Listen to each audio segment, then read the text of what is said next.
Di balik keramaian sekolah dan tawa yang terdengar setiap hari, tidak semua orang benar-benar merasa baik-baik saja. Kadang ada seorang yang memilih diam bukan karena tidak ingin bicara, tapi karena takut tidak dimengerti.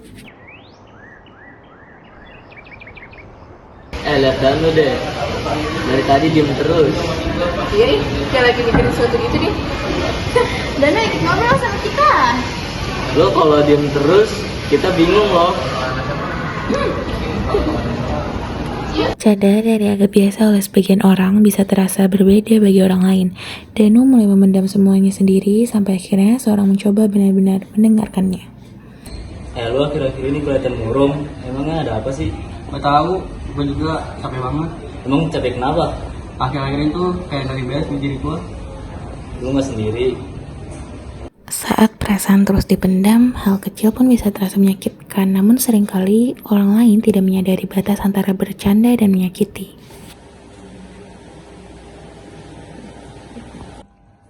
Danu, jangan serius terus dong. Yang kamu dulu apa? Ya udah, santai aja. Udah nggak boleh gitu. Udah apa? Udah main apa? Iya, jangan kayak gitu apa? Tidak semua luka terlihat jelas. Ada rasa takut, lelah, dan sedih yang disimpan rapat di balik senyuman dan diam seseorang. Kenapa ya? Hal kecil aja dianggap berat banget. Padahal gue cuma mendengar, nggak mau dianggap sepele. Kadang sebuah kejadian membuat seorang mulai sadar bahwa tindakan kecil mereka ternyata memiliki dampak besar bagi orang lain. Danu kasihan ya. Gak semua orang bisa ngadepin hal yang sama. Iya, gue jadi merasa bersalah deh sama dia. Apa yang penting kita berubah. Meminta bantuan bukan tanda kelemahan, bercerita kepada orang yang tepat bisa menjadi langkah awal untuk pulih. Danu, kamu boleh cerita ke saya sekarang. Saya merasa nggak cukup, Pak. Makin lama saya makin capek. Perasaan itu wajar, Danu. Yang terpenting tidak kamu pendam sendiri. Kami juga akan ngedukung lo, Dan. Oh iya, Danu. Yang terakhir, kesehatan mental itu sama pentingnya dengan kesehatan fisik ya.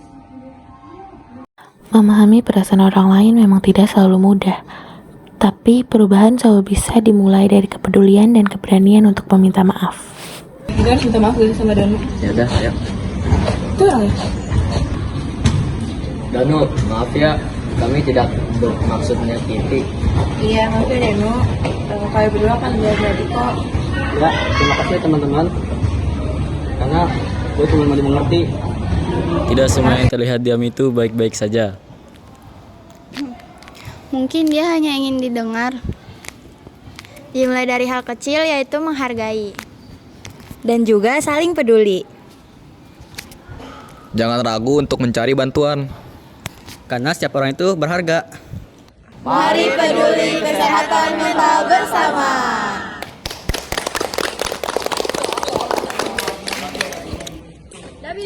Kesimpulan yang dapat kita ambil dari cerita tersebut adalah kesehatan mental, hal penting yang tidak boleh dianggap sepele. Sikap bercanda yang berlebihan, perkataan, maupun tindakan kecil dapat berdampak besar pada perasaan seseorang. Tidak semua orang yang terlihat diam atau tersenyum benar-benar baik-baik saja. Karena itu, kita harus lebih peduli, saling menghargai, mendengarkan tanpa menghakimi, dan berani meminta maupun memberikan bantuan. Dengan kepedulian dan dukungan dari orang sekitar, seseorang yang sedang mengalami tekanan mental dapat merasa lebih dihargai dan tidak sendirian. Oleh karena itu, mari kita bangun kebiasaan untuk saling mendukung dan saling mendengarkan. Udah nggak boleh gitu. Danu kasihan ya. Serius terus dong. Gitu dulu lah. Sini. Ya udah, jangan.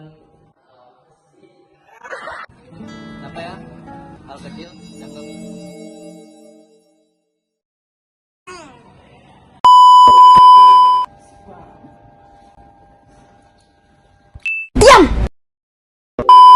berharga.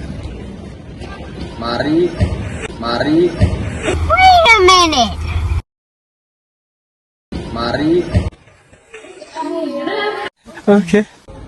Lu nggak sendiri,